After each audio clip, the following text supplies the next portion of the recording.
Հաջորդ օրը ժողովրդի մի մեծ բազմություն, որ Զատկի տոնի առթիվ Երուսաղեմ էր եկել, երբ լսեց, թե Հիսուսը Երուսաղեմ է գալիս, արմավենու ճյուղեր վերցրեց և ընդառաջ ելավ Հիսուսին դիմավորելու բարձրաձայն աղաղակելով. «Ովսաննա, օրհնյալ լինի նա, որ գալիս է Տիրոջ անունով, Իսրայելի Թագավորը»։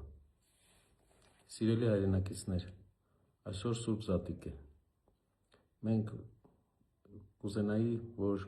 կարևորեինք այս օրը և մի աղոնդություն ունենայինք մեր մեջ։ Եկեք այսօր շնորհավորենք Զատկի տոնի առիթով այն մարդկանց, ում հետ երկար ժամանակ շփում չենք ունեցել, ումից մի քիչ նեղացած ենք, ում հետ ժամանակին լավ շփում ենք ունեցել, այսօր ոչ։ Շնորհավորենք իրար և բարեշենք։